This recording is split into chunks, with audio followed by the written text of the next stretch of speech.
अल्लाहुम्मा सल्ली अला मोहम्मद व अला आलि मोहम्मद। बिस्मिल्लाहिर्रहमानिर्रहीम। अस्सलाम वालेकुम, क्या हाल है, कैसे हैं आप? काफ़ी दिन के बाद ब्लॉग आज मेरा आया है और आप देख रहे हैं मैं इस वक्त भी एक डेंटिस्ट के पास ही एक डेंटल क्लिनिक में बैठी हुई हूँ अपनी अम्मी के साथ और यस अपनी बारी का इंतज़ार कर रही थी। हुआ यूँ कि काफ़ी दिन से जो मैंने ब्रिज लगवाया हुआ था ना अपने दाढ़ के ऊपर, दाढ़ मोलर्स पे, तो उसमें इन्फेक्शन था और इन्फेक्शन इतना ज़्यादा हो चुका था कि मैं बावजूद 5-6 दिन एंटीबायोटिक लेने के मुझे पेन था, स्वेलिंग कम हो गई थी लेकिन पेन था। और फिर डॉक्टर ने बुलाया था, जब फॉलोअप के लिए गई तो स्टिल इन्फेक्शन वहाँ पे था, लेकिन उन्होंने आरसीटी की और ये है कि अभी भी मुझे कुछ दिन जो है वो मेडिसिन यूज़ करनी है और 2-3 दिन के बाद मुझे फिर जाना होगा डेंटिस्ट के पास।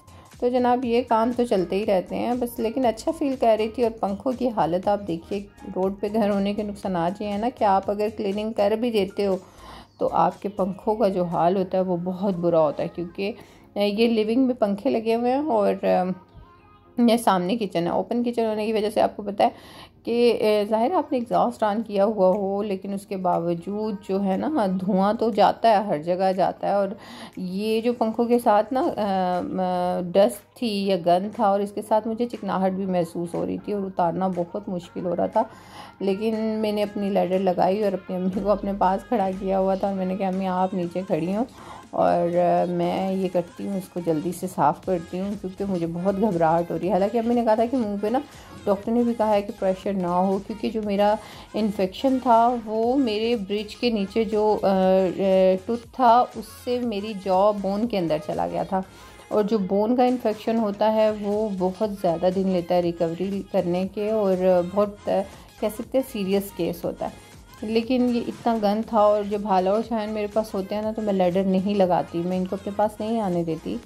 लेकिन अम्मी थी पास में, मैंने कहा अम्मी आप साइड पे खड़ी रहें और क्योंकि नीचे टाइल्स हैं, मैंने अभी कारपेट नहीं बिछाई है तो ये स्लिप ना हो जाए। मैट रखा हुआ था नीचे मैंने लैडर के, लेकिन मैं पंखे को साफ़ करने की कोशिश कर रही थी और इतनी चिकनाहट थी, वो इतने ज़्यादा चिपकी हुई थी। आप बेशक इन्हें महीने 2 महीने बाद क्लीन करें, इन पंखों का यही हाल होता है। बेशक मैं दरवाजे भी बंद रखती हूँ, जाली वाले ज़ाहिर आपको खोलने पड़ते हैं, उसके बावजूद और किचन होने की वजह से ना सबसे ज़्यादा जो गंदे मेरे पंखे हो जाते हैं और बहुत जल्दी गंदे होते हैं वो लिविंग के ही हैं। बहरहाल जी मुश्किल हो रहा था, कंधों में बहुत ज़्यादा प्रेशर पड़ रहा था, लेकिन वो डर भी लग रहा था कि लैडर स्लिप ना हो जाए। लेकिन उसके बावजूद मैं उसको करती जा रही थी कि थोड़ी सी ये है कि थोड़ा सा साफ़ हो जाए और अच्छा महसूस होगा।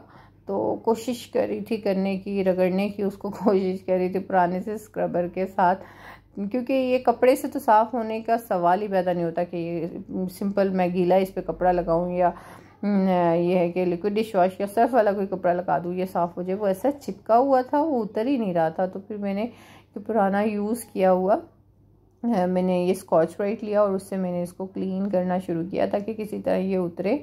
और हर कपड़े भी गंदे हो रहे थे, लेकिन ज़ाहिर है आप सफाई करने लगे हैं तो उसके लिए मेहनत भी होगी और ज़ाहिर पहले गंद हो जाता है, इट्स ओके, सफाई करते करते गंद होता है तो फिर उसके बाद सफाई होती है।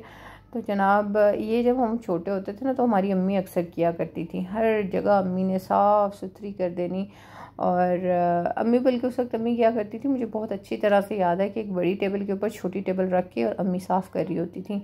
अम्मी ने कभी इंतज़ार नहीं किया कि हाँ अब्बू आएंगे तो अब्बू साफ़ करेंगे। अम्मी हमेशा सारे काम, मेरी अम्मी जो थी ना वो बहुत एक्टिव थी और अभी भी बहुत एक्टिव है। जब से यहाँ मेरे घर में आई हुई हैं तब भी उन्हें हर एक चीज़ का ख्याल रहता है कि अच्छा थोड़ी देर के लिए ज़ाहिर है मैं स्कूल तो जाना ही है, मैं जाती हूँ तो आओ तो कुछ ना कुछ अम्मी ने नया क्लीन किया हुआ होता है। तो जनाब ये मेरा पंखा जो था वो अब कुछ बेहतर हो गया था, ऊपर से बिल्कुल ऊपर से साफ़ नहीं किया था, लेकिन जहाँ तक अब ये दूसरा पंखा क्लीन करना था और बहुत अच्छा, दोनों पंखे जो थे ना वो बहुत अच्छे क्लीन हो गए थे। और डर भी लग रहा था, लेकिन क्योंकि लैडर ना स्लिप होती है टाइल से।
और जनाब ये क्लीनिंग के बाद फिर ये हुआ, मुझे याद आया कि मैंने तो काफ़ी दिन से पेट्रोल नहीं डलवाया।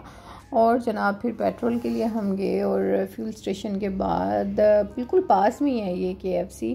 और अगर आपके साथ बच्चे हों तो कुछ ना कुछ उनको ज़रूर, स्पेशली आइसक्रीम का कह रहे होते हैं मेरे बच्चे के मम्मा हमें आइसक्रीम ले लें, आजकल अवॉइड करिएगा, मौसम बदल रहा है कि इन बच्चों की तबीयत ख़राब ना हो जाए जनाब। तो इस तरह आज का व्लॉग आई होप आप लोगों को बहुत अच्छा लगा होगा। और अपना फ़ीडबैक ज़रूर दीजिएगा, कमेंट सेक्शन में ज़रूर कमेंट कीजिएगा, आपके कमेंट का मुझे बहुत इंतज़ार रहता है। जो नए जुड़े हैं उनका बहुत शुक्रिया, और अगर आप फर्स्ट टाइम मेरे चैनल पे आए हैं तो सब्सक्राइब किए बगैर बिल्कुल मत जाइएगा। वीडियो को देखने का, कमेंट करने का बहुत शुक्रिया। खुश रहिए, खुशियाँ बांटते रहिए और अपनों के साथ रहिए।